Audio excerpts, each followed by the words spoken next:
Hey everybody, welcome back to the channel, and today we're doing a VCT Pacific season preview for the team Gen.G. Gen.G was an interesting team in the Pacific League last year. They started off really well during the regular season after a mediocre placement at lock-in. Unfortunately for them, they were matched up against Loud for the first match at lock-in, so it wasn't really fair for them because Loud did end up going to grand finals, and they were also coming off their champs win, so not a great matchup for Gen.G there, but there was hope during the Pacific regular season that this team was going to be very strong because they started that way. They won the first 4 in a row, but then they went on a huge slide, losing the last 5 of the regular season stage. They did still qualify for playoffs at the last spot. They did win in those playoffs after losing to T1. They beat Team Secret, but then lost to T1 again, and then they were out. So that did end up with them having a 4th place finish, so maybe in LCQ they could recapture the magic of the early season, and they had a decent run during that LCQ, but they didn't get it done. They get 3rd. So super inconsistent, bad matchups for them, just a pretty disastrous year after what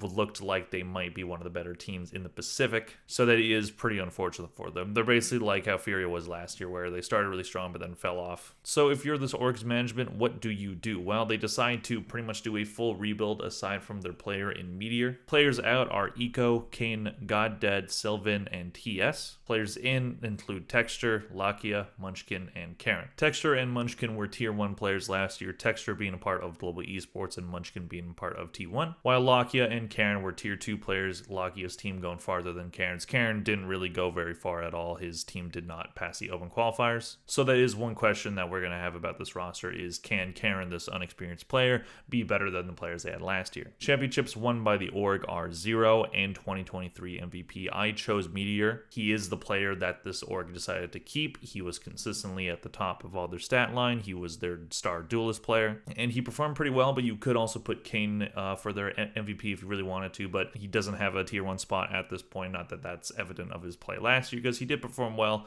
but overall I think just Meteor played better, and that does show from his stats. Speaking of those stats, 2023 player stats for all of these players, starting with Meteor: 701 kills, 670 deaths, 169 assists for KD ratio of 1.04. As I said, he played duelist, he played Jet and Raze. Meteor was a good duelist player for them last year, clearly from his stats. I mean, you might want that KD ratio to be a bit higher for a duelist player, but not bad at all. He might not be playing a lot of duelists this year because Texture is a duelist player as well, and he's been playing that role in the offseason tournaments. So we'll see whichever player ends up being the better option. Texture did have a better KD ratio in terms of kills and deaths. He had 430 kills, 387 deaths, 80 assists for KD ratio of 1.11. So all duelists except for Killjoy there. He was good on Global Esports, but that team didn't really go far. His KD ratio is solid, but at the same time, that is pretty small numbers in comparison to Meteor and the rest of these players. So that number is a little bit inflated by the fact that he didn't play all that much because Global just didn't go far at any point during the season. So we'll see if Texture keeps that spot on duelists as he's been playing in the offseason, or they end up trusting Meteor more with it. But we'll see who ends up being the more flexible player, because there's probably going to be times where either of them are playing it. Moving on to Munchkin, who played on T1 last year: 798 kills, 745 deaths,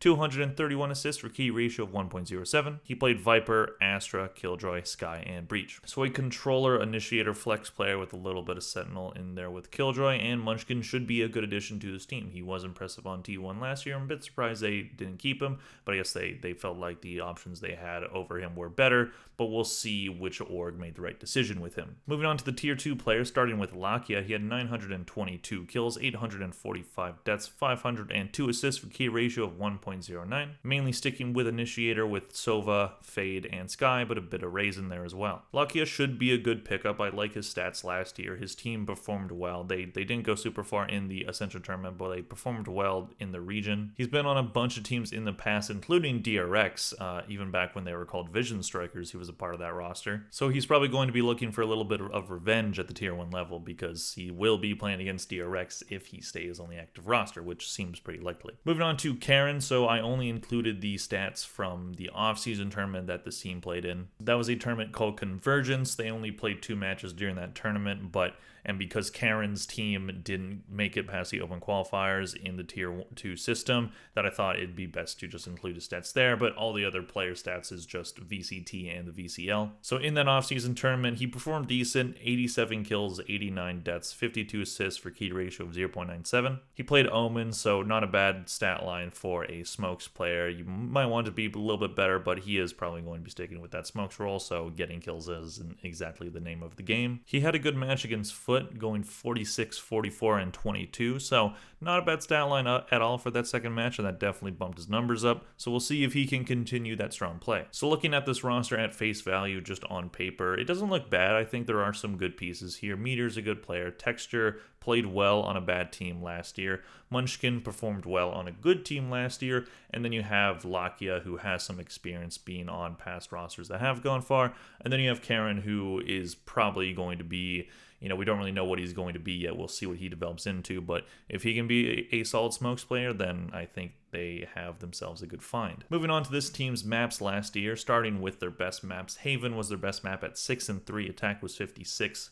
Win rate, defense was 48. Split, they had a 2-1 record on, attack was 50%, defense was 49. Worst maps, however, were Lotus with a 2-5 record, attack being 46, defense was 37. Pearl, 1-5 record, 45% on attack, defense was 42. I was honestly a bit surprised when I saw how bad their map pool was. I know they had that lawn skid during the regular season, but they didn't really have a lot of maps that they were super good on. That kind of surprised me because they were winning at one point. Haven and Split being those best maps, you definitely want to see a bit more of that, especially now that Haven is gone. So this team's going to have to find a better solution for their map pool. But at the same time, this is a basically completely new roster, so these stats don't really matter, but they're in the rest of the video, so I'm going to include them. Overall, I don't think this roster is particularly bad. I don't know if I see the talent at the same level as some of the other teams, such as PaperX or DRX, but they should be competitive, at least more competitive than last year. But I don't know if the changes that they've made are going to stack up against the changes that some other teams have made. So